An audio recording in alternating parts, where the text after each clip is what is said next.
Specific असं झालंय का काही नंबर्स का त्याच्याबद्दल तुमचं मत मला ते नंबर्स माहित नाही का. नंबर जाऊ द्या पण हे कोणातरी- गुन्हेगारीकरण कोणातरी- बीडमध्ये नाही फक्त परळीमध्ये आहे. बीड बदनाम कुठेतरी परळीला बदनाम करण्याचं देखील असं आहे का? नाही, त्यांच्यामुळे तर बीड बदनाम झालंच आहे ना. कारण शेवटी या विषयाचं ज्या पद्धतीने मांडणी झाली आहे राज्यभरामध्ये, त्याच्यामुळे राजकीय भूमिका न घेता जर ह्या विषयाकडे संवेदनशीलतेने बघितलं असतं तर असं झालं नसतं.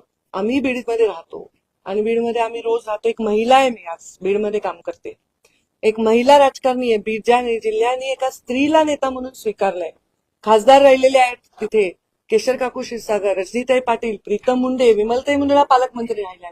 मला वाटतं ज्या जिल्ह्यामध्ये लोक इतके स्वाभिमानी आहेत की सगळ्यात कष्टाचं जीवन असणारे ऊस तोडणारे माणसं मायग्रेट होऊन बाहेर काम करतात, त्या जिल्ह्याचे स्वाभिमानी असते ना. नाही तर दरोडे करायला गेले असते लोक, काम करायला कशाला गेले असते बाहेर. त्या जिल्ह्याच्या विषयी अशा घटनेने तो जिल्हा बदनाम होत असेल तर माझ्याकडे आता म्हणजे आरटीआय स्पेसिफिक असं झालंय का काही नंबर्स का त्याच्याबद्दल तुमचं मत मला ते नंबर्स माहित नाही का. नंबर जाऊ द्या पण हे कोणातरी- गुन्हेगारीकरण कोणातरी- बीडमध्ये नाही फक्त परळीमध्ये आहे. बीड बदनाम कुठेतरी परळीला बदनाम करण्याचं देखील असं आहे का? नाही, त्यांच्यामुळे तर बीड बदनाम झालंच आहे ना. कारण शेवटी या विषयाचं ज्या पद्धतीने मांडणी झाली आहे राज्यभरामध्ये, त्याच्यामुळे राजकीय भूमिका न घेता जर ह्या विषयाकडे संवेदनशीलतेने बघितलं असतं तर असं झालं नसतं.